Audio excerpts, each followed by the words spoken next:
So it is my pleasure now to introduce Tavoria Kellam. I think Phil is going to pull us up on the screen here. Tavoria and I met by phone recently. She lives here in New York City, where when you said, Sarah, what are you doing for your feathered friends? It's illegal here to feed birds. So I am a jailbird in the making because, of course, I feed the birds. Tavoria is a interpreter of ASL. She is also a midwife. She is the follower of a beautiful faith and the liver of a beautiful life. Welcome, Tavoria. Lovely, lovely to have you. So you are the first guest that we've had at the Compassion Consortium from the Baha'i faith. So for people who are not familiar with Baha'i, can you please just start out with a little bit of history of what this religion is? Okay. So I kind of wrote up a little bit of notes, so pardon me if I'm looking off a bit to the side. I just want to make sure that I cover everything in this short amount of time. The Baha'i faith started in 1844, and the fundamental beliefs of the faith are that there's only one God, there's only one religion, and there's only one humanity. And the reason why we say there's only one God is because, I don't know, everybody sort of more or less is on the monotheism page these days, or if they're not, like it's still fine. But it is a monotheistic religion.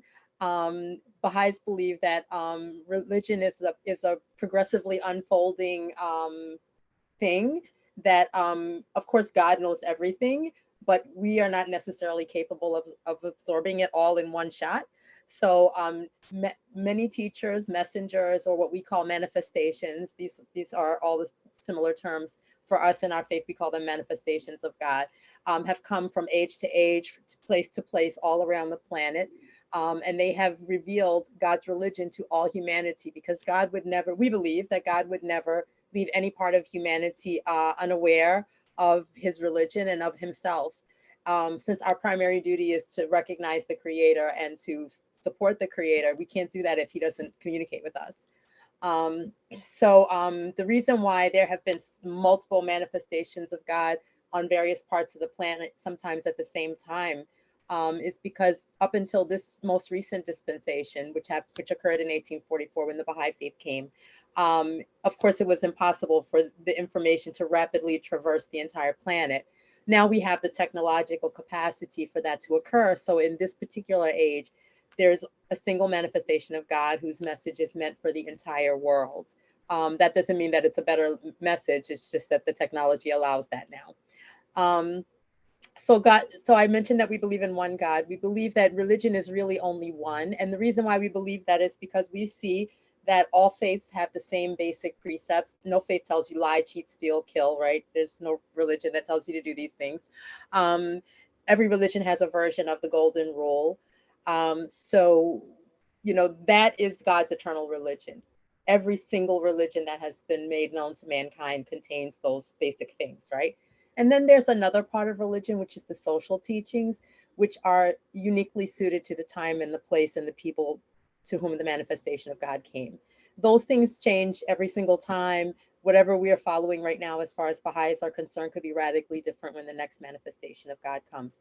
And by saying that, I will say that we believe there have been many, many manifestations of God before us, and there will be many, many after us.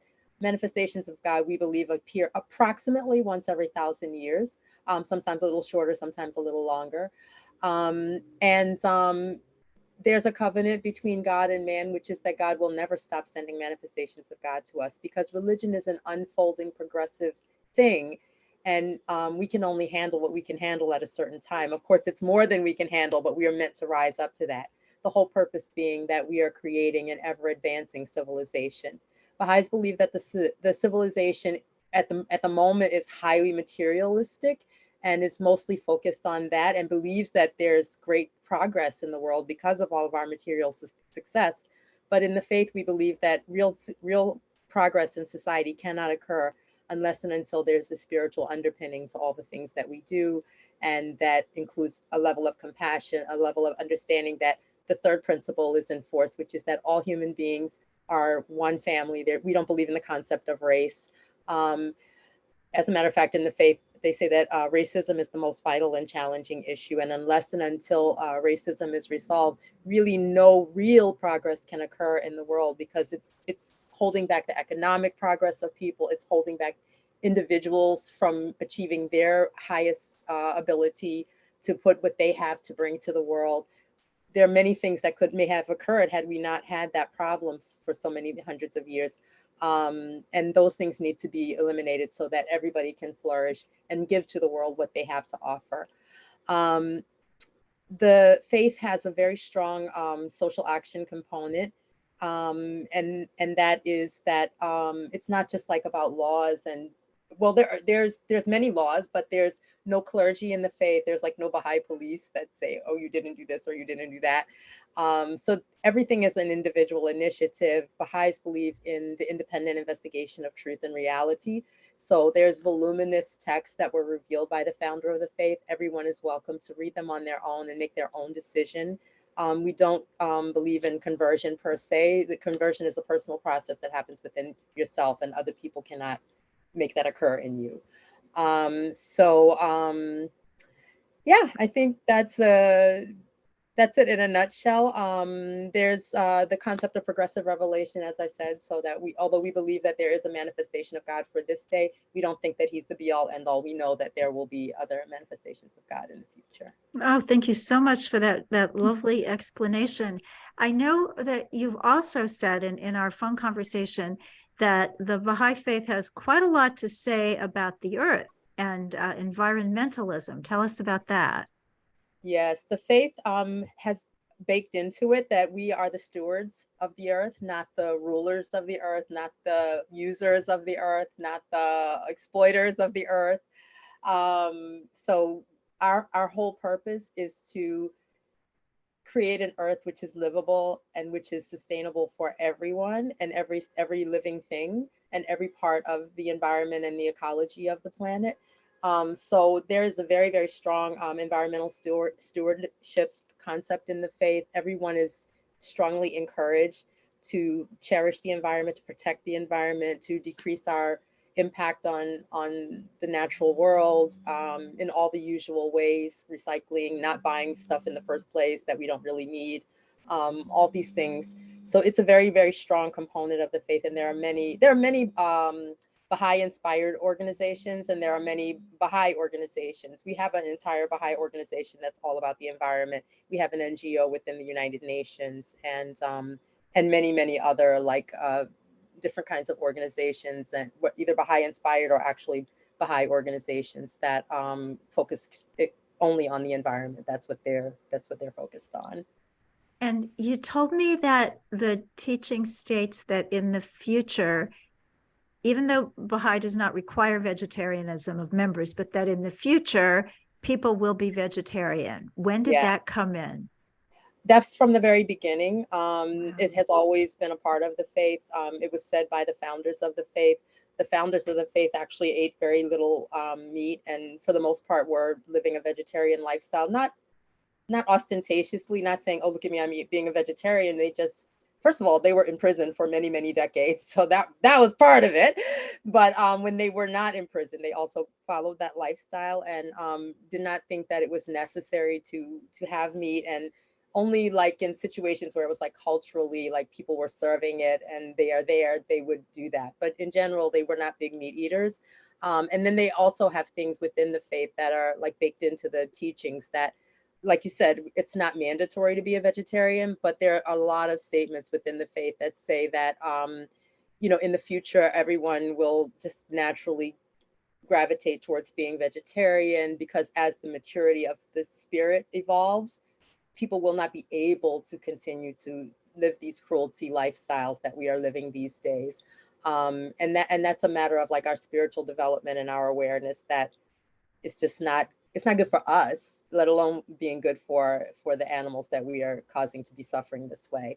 I wanted to say one particular quote. It says that we look after our health. If some people are, I'm not necessarily a vegan for health reasons, but many people are. So I just want to mention this, that we look after our health, yes, because we want to be healthy, but also we need to preserve our health so that if we are a compassionate person, we want to live long enough to have an impact on the world, right?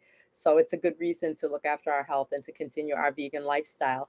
And the fact that this topic, it says in the faith that the fact that this topic is controversial at all just reflects the immaturity of the current medical science. It's not really a question of is this right or is this wrong? It just reflects that we are in an immature state now as far as this is concerned. But in the future, that will progress, and even the medical world will start to say, you know what, you don't need that. You don't need to do that.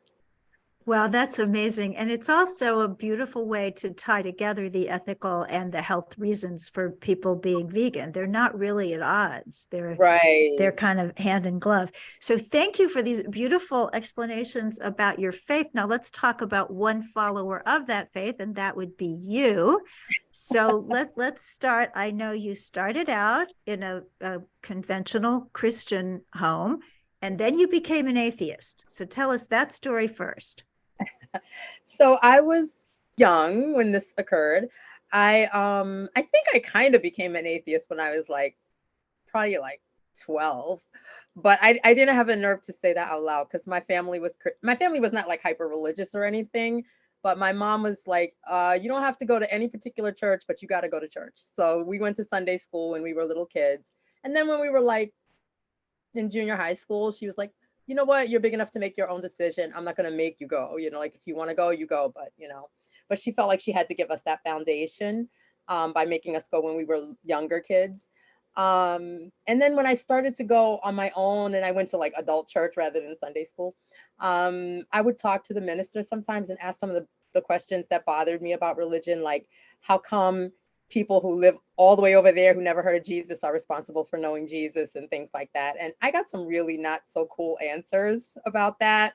One minister did tell me that, well, they're responsible for finding him because, you know, Jesus is there and they just need to find him. And if they don't, well, they'll just not be with Jesus in heaven when they go. And that was not okay with me because I felt that, if people didn't have the opportunity, then God should not be holding them to that requirement. And if either that's not true or God is really playing a cruel cosmic joke on us and we should not have anything to do with him. So I really got that mindset like that. I don't buy it, when I was around 12. But like I said, my family's Christian, so being an atheist is like, you can like not go to church and not be religious, but you can't say you don't believe in God. Like that would not fly in my family. So when I became 16, I met a group of people who were communists, and I did a lot of studying with them. And of course, they were atheists all. And eventually, like that gave me the courage to say, like, I think I don't believe, which is really funny because I still continue to say like the Lord's Prayer every night while I was not believing in God. But yeah, so I was really, really atheist probably when I was 16, when I first told my family that I didn't believe in God. And they went, what? I have a question that I've always wanted to ask an atheist, and this is my chance. Did you feel when you came to that you had lost something, like a friend or a confidant? No, because I kept the parts of religion that I liked. Like I kept my relationship with Jesus. And it's so funny because when my mom was getting ready to pass away and I'm Baha'I, and I said, Ma, like, all about the faith. And what do you think? Like, you think you want to be a Baha'I before she passed away, I just invited her. And she said, well, that religion is just so beautiful, but I just love Jesus. Ah, And I felt the same way when I was an atheist. I was like, okay, I'm not upset at Jesus. I'm upset at this concept that God would say these things like, people are in and people are out and they have to be this way. And if they're not this way, then they're all the way out and all this stuff. Like, that's what I was upset at. So I kind of kept that relationship somehow in my heart, even though I just couldn't buy I didn't understand that there was like church and structure and all this stuff and individual ministers who are saying whatever they're saying. And then there's God who's himself, or yes. herself. So from 16 to now, there were some changes: vegetarian, vegan, Baha'i. How did all those come in? Well, when I was about 19, I think, a friend of mine had read Nathaniel Ross's book, Eating for Life. And she and my friend was like a very big girl, like she weighed over 300 pounds, and she read the book and she said she was going to be a vegetarian, and I was like, yeah, right. But she lent the book to me and I read the book, and I never thought I would be a vegetarian because I was seriously a picky eater and I really basically only liked meat. And also in those days there wasn't so much like concept of being a vegetarian, at least not in my community. There really wasn't that much concept of being vegetarian. I found out later that there's a very long history of African Americans being vegan, but I didn't know that then. I read the book, and I tell you, when I closed the book after reading the last page, I could not do it anymore. And the main thing that got me was the environmental consequences of being a meat eater. It wasn't so much like compassion for animals at that time. It was more like, look at how we're messing up the planet by doing this, and we don't have to do that. And I literally could not do it again. And I never did it again. I closed the book like this. I came home. I told my mom I was a vegetarian. My mom laughed me to scorn. And that was weird because my mom always supports you and like rah, rah, rah for you and everything. But I was ridiculous about food. So there was no reason for anybody to believe that I was going to be a vegetarian. But I never ate meat since that day. I have to ask you about that book, Eating for Life. You said Nathaniel Ross. Could Did I that get the have been author wrong? Nathaniel Altman? Altman, that's right. Yes, Well, yes. so I have to tell you, he actually was a guest here at the Compassion Consortium. You Oh can my find it goodness. on Is our he still website and on alive? our YouTube channel. But here's where it gets even more fun. We were both at that time living and working at the headquarters of the Theosophical Society in Illinois. Oh my And I had goodness. an electric typewriter down in the library where I worked. He had a manual typewriter up in his room. So he brought every chapter of the book that made you vegetarian down to the library, and I typed it Oh my one goodness. chapter at a time. You know, Oh kismet my and god. I would serendipity. love to meet. Is he still alive? Yeah, he's in Brooklyn. Oh no, you're kidding me. I seriously want to meet him. He changed my life. Well, we'll He have changed to get my whole together. life. I have to meet him. Absolutely. Oh my Wow. goodness. Oh my goodness. I'm so glad. Amazing things I'm so happen glad at you the told Compassion me. Consortium. Wow. The man changed my life because Oh, nobody would have believed that a person who was eating the way I was eating in those days would ever. And I literally closed the book like this and I was like, I want to eat meat, but I can't. I can't do it. I can't do it. wow. I did it. Well, I'll do an eat intro and we'll all go eat some vegan food somewhere. That So would be so back to awesome. the rest of your story. You are now vegetarian. Then what happens?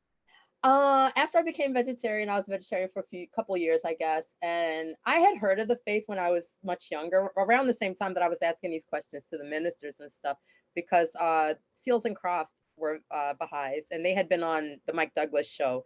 And my mom was waxing the floor, so I couldn't come in the house. I came home from school and I was sitting in the vestibule, and the TV was across the way. This is before remotes and stuff. So there was nothing I could do. That was what was on, and I couldn't change the channel or anything. So they talked a little bit about it. And the only thing, I was like 10 years old or something. And the only thing I remember that they said was men and women are equal and black people and white people are equal. And I went, I could get with that. But I couldn't, I didn't know anything else about the faith and I never thought about it or investigate. I did look it up in the encyclopedia, but beyond that, I didn't investigate it any further or anything like that. I didn't think there were any in my town or anything like that. But somehow when I got in college, I decided to investigate it a little bit. And I went to school in DC for a couple of years. And I would pass by a Baha'i center when I was going from Baltimore to school, back to school in DC. And after a little while, I decided to go there. So I went in, I met some people, I started investigating the faith. And after a couple of years, that's how I became Baha'i. Fascinating. And so tell us about your life nowadays. How do you see the world? What's important? What's at the center of your like passion? Well, I'll tell you about how I became vegan. As I mentioned, when I first became vegetarian, um, I wasn't very focused on compassion. I mean, I loved animals and I would never have hurt an animal. I was a big animal person, but I never thought about it in the wider sense. I didn't know much about like factory farming or anything like that, you know. I didn't know these things then, you know. So I wasn't thinking, oh, poor animals, because I didn't know there was so much that was so poor about what goes on with animals at that time. But I was interested in like saving the environment, saving all that land that's ridiculously used up, and water and things like that that go into producing animal food. But then, as I was vegetarian, and also I think when I became a vegetarian, I mean, yeah, in like 1977 or so, like I don't think there was the concept of being a vegan. Like I remember Francis Moore LePay's book was like the Bible, and everything in there was dairy. So I didn't even know that was possible. But as I got older and I started hearing this terminology, and I realized you could live a vegan lifestyle, and I started thinking that, you know what, even environmentally wise, it's not compatible for me to continue to eat dairy. So once I understood that that was incompatible with my reason for being a vegetarian in the first place, I stopped. That was probably about 20 or 22 years ago, something like that. So glad to hear that you discovered that for yourself. So we only have a couple of minutes left, and I'm so trying to figure out, do I want to ask you about what Baha'i is saying about the state of the world and what we ought to be doing about it? Or do I want to ask you about how you see the world as a midwife? So just take either one of those questions or combine them together, and just weigh in if you kindly would. I think they're very compatible. The faith sees the state of the world as a function of the immaturity of mankind, spiritual immaturity, and that we have to change that. And that's what Baha'is are trying to do. And we do that with material means by engaging in the world and in the activities that materially improve the world, but we do it with a spiritual underpinning. So everything that we do is guided by our spiritual teachings. We don't engage in politics or political action or anything. I mean, not partisan politics. Not that we don't engage in politics, but not partisan politics, because the whole point of the Baha'i faith is unity. So we don't telegraph, you know, any particular political view, but we do engage in those affairs and anything that can help to change the world, and also all of our own activities, which are very focused on the environment and children and youth and programs for those kinds of situations.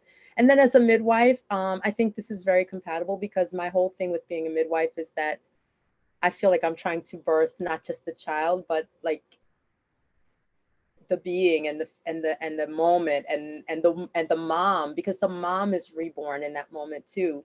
And it's so important to make sure that that is an experience that is formative and non-traumatic for the mom. It might not go well, but that doesn't mean it has to be traumatic, because when things are properly framed and when all the support is given and the love is there, and in my, I don't necessarily pray with the mom if they're not spiritual, but I pray in my own heart. I'm praying the whole time I'm doing the delivery. And I did a lot of work that's not in labor and delivery too, and I'm still constantly praying when I'm with my patients and everything. So that is very much a part of being a midwife, is like we're trying to birth that moment, that mom, that child, and the society that that child's going to live in. And that's how I see it. And, you know, I try very hard to make a very spiritual atmosphere when I do a birth. Even when I see a patient who's not a pregnant person, but just like coming for routine healthcare, women's health, I do try to keep it very like in my own self and in my own mind, and how I have my room and how I prepare myself to greet the patient and everything. I try to put spirituality at the front of that and try to see that person as a soul, and treat them that way, and listen a lot and talk a little, hopefully. Because I really feel like that every interaction with them, especially at that vulnerable moment when they're seeking healthcare, is like a birthing moment, whether they're pregnant or not. Thank you. Well, this has been a birthing moment for all of us who've heard you this afternoon, Tavoria. Thank you so, so very much.